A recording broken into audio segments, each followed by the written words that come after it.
Oke, jadi organ pencernaan itu kita mulai dari mana dulu? Jadi ini sebelum kita lanjut terlalu jauh, kita harus tahu dulu yang mana itu masuk organ pencernaan, ya. Oke, yang pertama, sama yang kita ketahui, pertama makanan masuk ke dalam tubuh kita itu dia melalui mulut. Nah, makanya mulut itu masuk ke dalam organ pencernaan. Nah, di dalam mulut, jadi kita bahas satu-satu ya. Di dalam mulut itu ada gigi dan apa? Air liur. Oke. Kalau lidah dia masuk mengecap, perasa. Ya, jadi ada gigi sama air liur. Nah, apa fungsinya? Gigi itu berfungsi untuk mengecilkan, oke? Jadi makanan yang kamu makan, gigi itu berfungsi untuk mengecilkan makanan yang kamu makan. Dengan cara apa? Dipotong-potong. Oke? Makanya manusia itu giginya lengkap. Ada gigi taringnya, ada gigi gerahamnya, ada gigi seri. Kenapa lengkap? Ada yang tahu? Karena manusia termasuk ke dalam omnivora. Omnivora itu adalah bukan memakan segalanya. Jadi ini perlu kalian pahami ya. Jadi di buku mengatakan makan segalanya itu keliru. Jadi jangan diikuti. Ya. Kalau makan segalanya itu berarti biar pecah beling dia makan. Kayu dia makan. Enggak, bukan seperti itu. Maksudnya pemakan tumbuhan dan daging atau hewan. Itu ya. Tumbuhan dan daging. Jadi jangan lagi katakan pemakan segalanya ya. Itu makan segalanya pecah beling juga dia makan, batu juga dia makan. Dan seperti itu. Nah, di mulut itu makanan yang masuk, contoh bakso ya, atau burger tadi yang kamu makan tadi MBG, itu kalau langsung kamu gigit besar. Kamu kunyalah. Dikunyah, dipotong-potong lah itu makanan yang kamu makan tadi. Jadi semua ada fungsinya.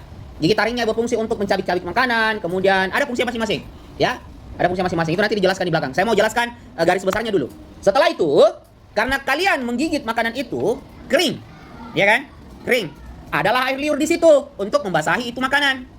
Supaya apa? Supaya gampang untuk dihancurkan. Tuh. Air liur itu termasuk apa namanya? Enzim. Enzim. Oke? Dihasilkan oleh kelenjar. Nah, untuk lebih detailnya nanti kita bahas lagi di pembahasan berikutnya. Saya mau garis besarnya dulu.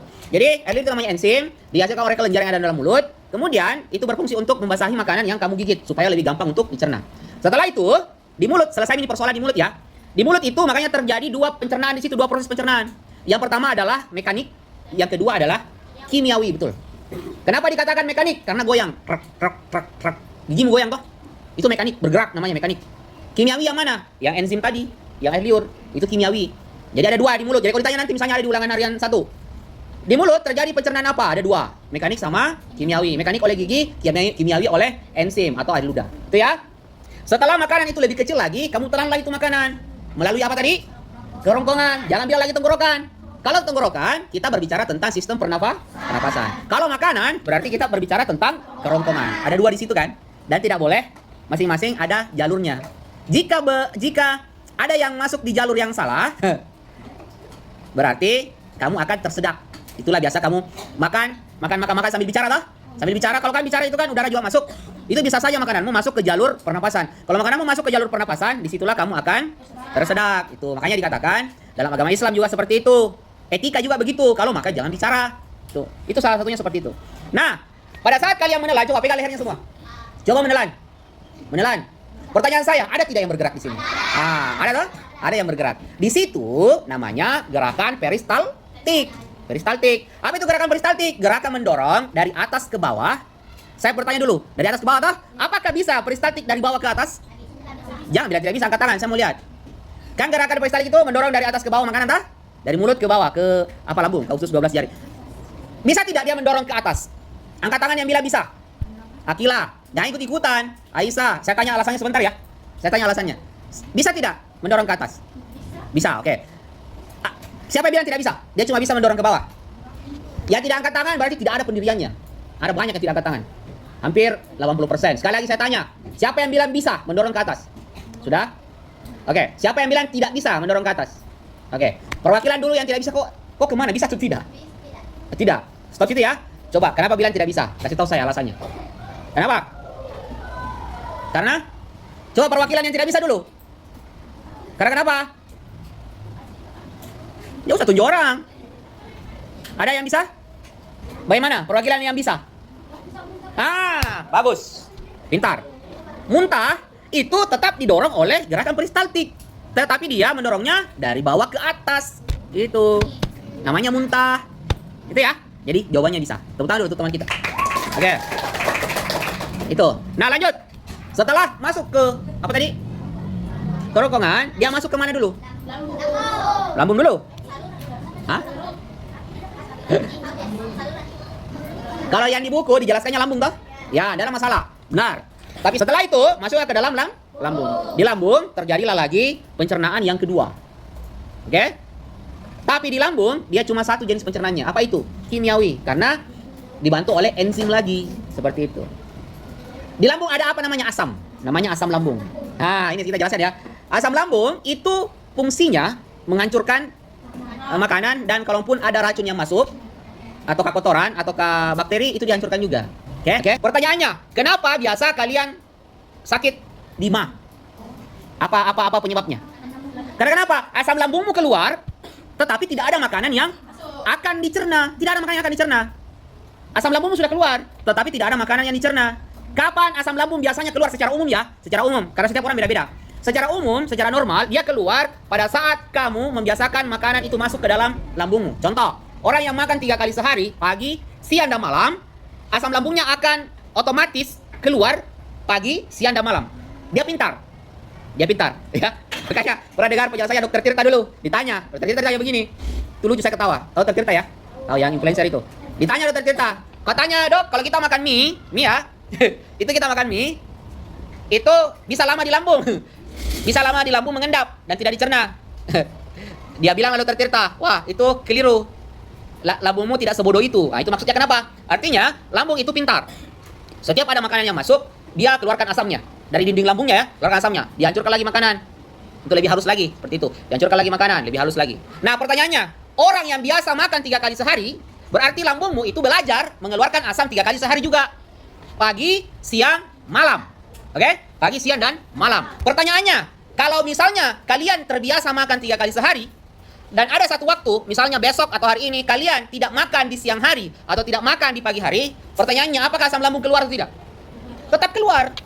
Karena lambung kita itu mencari kebiasaannya, oh jam segini itu makanan sudah masuk, saya harus keluar. Pada saat asam lambung kamu sudah keluar, makanan belum kamu masukkan, di jam itu, yang dia cerna apa? Yang dia cerna, yang dia hancurkan, yang dia kikis adalah dinding lambungmu sendiri. Nah, makanya muncullah perih. Kamu bilang nih, kamu maku, bukan mah, tetapi asam lambungmu yang naik. Itu. Ini saya menjelaskan secara umum ya, tapi secara kedokteran banyak hal yang bisa terjadi. Ini secara umum saja, dasarnya, supaya kalian bisa pahami. Karena pemicu asam lambung banyak, pikiran, kemudian pedis, banyak ya. Terlambat makan itu cuma salah satunya. Nah, setelah itu sampai di lambung, dihancurkan lagi makanan sampai sehalus mungkin. Oke? Setelah itu dari lambung dia masuklah kemana? Usus halus. Yang panjangnya tadi dia bilang berapa? 5 sampai 6 meter. Itu panjang ya. Tapi kenapa? Dia bisa muat di perut, makanya dia halus dan dia terlipat-lipat. Ya, terlipat-lipat. Tadi kalian lihat gambarnya saya kasih lihat di atas ya. Dia terlipat-lipat. Gitu. Apa fungsinya ini? Di usus halus ini kenapa ini terjadi di dalam? Apa yang terjadi? Karena di lambung sudah dihancurkan, kemudian sudah dicerna dengan baik, masuk di usus halus sisa menyerap makanannya. Jadi, ya kamu makan daging, masuk protein, ya kan? Di mana dipisahkan? Di lambung itu. Kita akan pelajari lebih mendetail lagi enzim apa yang memisahkan ini, enzim apa yang memisahkan ini. Itu kita akan pelajari lagi. Tapi saya lebih ke garis besarnya dulu. Masuk di usus halus, disitulah terjadi penyerapan. Proteinnya diserap, mineralnya diserap, vitaminnya diserap, ya kan? Zat besinya diserap. Semua sari-sari makanan yang kamu makan diserap di usus halus. Kemudian kemana? Disebarlah ke seluruh tubuh kamu. Siapa yang menyebar? Darah yang menyebar. Makanya itu antara sistem pencernaan sama sistem peredaran darah dan semua sistem di dalam tubuhmu itu saling bekerja sama. Gitu. Jadi sari-sari makanan itu diantar ke seluruh tubuh melalui darah. Makanya kalau kamu mencrek, kamu lemas toh? Kamu masuk rumah sakit, dikasih infus. Ya kan? Cairan. Kalau kekurangan cairan toh, malas minum, malas makan. Dikasihlah cairan sama nutrisi. Toh, ya kan? Dia masuknya kemana? Apakah kamu minum? Tidak tahu. Dia masuknya kemana? Darah. Dia masukkan kemana? Pembuluh nadi atau pembuluh balik? Pembuluh balik. Kenapa? Karena dia akan masuk ke dalam tubuh kalian dan menyebar ke seluruh tubuh kalian. Seperti itu. Ya? Paham sampai sini ya? Jadi, sari-sari makanan itu disebar ke mana? Kemana?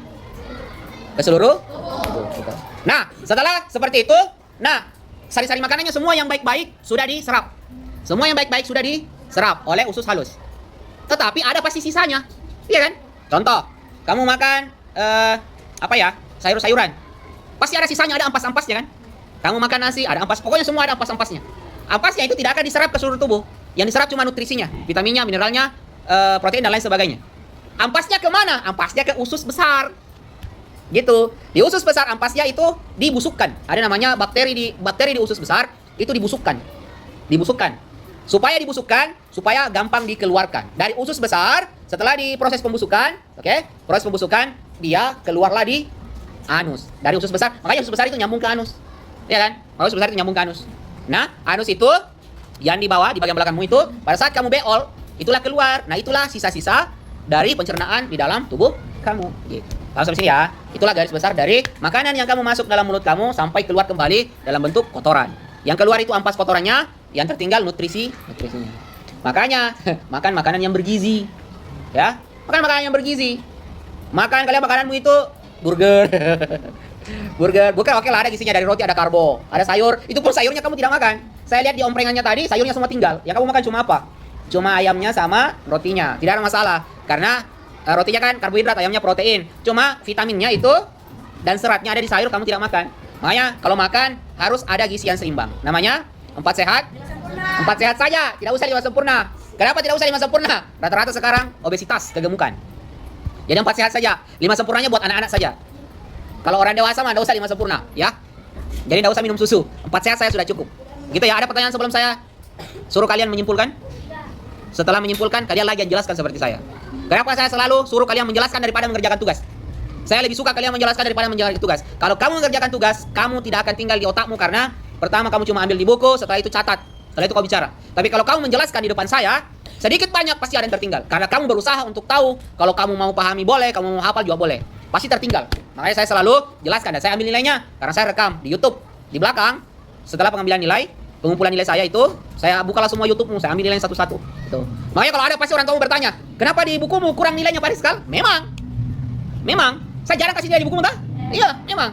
Karena saya tidak terlalu percaya dengan tugas yang kamu kerjakan lewat buku. Saya kurang percaya. Karena kenapa? 1, lihat buku. 2, nyontek. 3, bicara itu. Saya lebih percaya apa? Kalian menjelaskan langsung di depan saya. Mau lengkap, tidak lengkap, tidak bisa bicara, tidak ada masalah. Yang penting kamu bicarakan ke saya, sampaikan ke saya apa yang kamu tahu dari apa yang sudah kita pelajari pada hari itu. Itu ya. Jadi kalau ada yang tanya orang tuanya, jelaskan seperti itu. Memang Pak Rizkal jarang kasih nilai di buku. Dia memang mau langsung saja. Gitu. Oke, cukup?